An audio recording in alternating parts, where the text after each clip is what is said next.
अस्सलाम वालेकुम दोस्तों, वेलकम टू माय चैनल। उम्मीद है आप लोग खैरियत से होंगे। दोस्तों, मानसून का सीज़न शुरू हो चुका है और आम भी बहुत अच्छे से मार्केट में मिल रहे हैं। मुझे यकीन है कि आप लोगों ने बहुत सी किस्म की आम की चटनियाँ और मुरब्बे भी बना लिए होंगे, लेकिन आज मैं आपसे ऐसी ज़बरदस्त मानसून स्पेशल रेसिपी शेयर कर रही हूँ जो इससे पहले आपने ना तो कभी खाई होगी और ना ही कभी आपने यूट्यूब पर ये रेसिपी देखी होगी, क्योंकि ये मेरी अम्मी की स्पेशल आम की चटनी की रेसिपी है जो हमारे घर में हमेशा मानसून के सीज़न में बनती थी और बारिश में तो ये कमाल की लगती है। हर कोई इसे फरमाइश करके बनवाता है। तो चलिए इसकी रेसिपी स्टार्ट करते हैं। यहाँ पर मैंने 3 दरमियाने साइज़ के आम ले लिए हैं और आम आप किसी भी किस्म के ले सकते हैं और इनकी क्वांटिटी भी आप अपने हिसाब से कम या ज़्यादा जितने आपको चाहिए हो वो कर सकते हैं।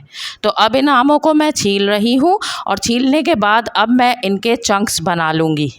गुठलियों के ऊपर भी जो गूदा लगा हुआ है उसे अच्छी तरह से हमने साफ़ कर लेना है और कुछ भी हमने ज़ाया नहीं करना। ये देखिए, जिस तरह मैंने ये गुठली साफ़ कर ली है बिल्कुल। और यहाँ पर देखिए मैंने सारे आमों के चंक्स बना लिए हैं। अब यहाँ मैंने एक ब्लेंडर जार ले लिया है, उसमें ये सारे आमों के चंक्स डाल देंगे।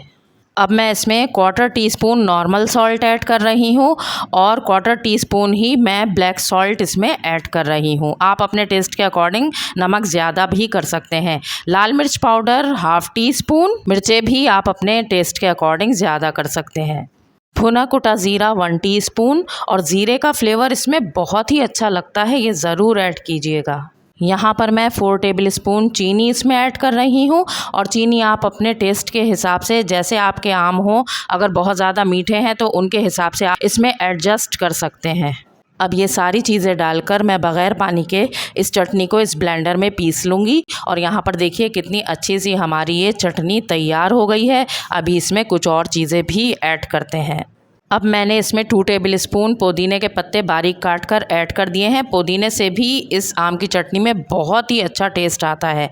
अब इसको मिक्स कर देंगे और यहाँ पर मैं हरी मिर्च ऐसे ही रख रही हूँ। अगर आपके घर में बच्चे नहीं हैं तो आप इस हरी मिर्च को भी चॉप करके इसमें ऐड कर सकते हैं, ये भी बहुत अच्छी लगती है। तो यहाँ पर तो ये चटनी तैयार हो चुकी है, लेकिन इसको खाएंगे किससे? तो इसके साथ सबसे बेस्ट रहता है पराठा। और यहाँ मैंने सिंपल बल वाले पराठों के साथ इसको सर्व किया है और ये पराठे बहुत ही मज़े के इसके साथ लगते हैं। लेकिन इसका जो बेस्ट कॉम्बिनेशन है वो है दाल भरे पराठों के साथ। और दाल भरे पराठे की रेसिपी मैं नेक्स्ट वीडियो में आपसे शेयर करूँगी, वो ज़रूर देखिएगा। दाल भरे पराठों के साथ तो ये इतने मज़े की लगती है कि आप कहेंगे कि बस यही खाना है हमने पूरे सीज़न में। आम से यही चटनी बनाए और यही हमने पराठे के साथ खानी है। तो व्यूअर्स, दाल भरे पराठे की रेसिपी भी आपने ज़रूर देखनी है, वो बहुत ज़बरदस्त है।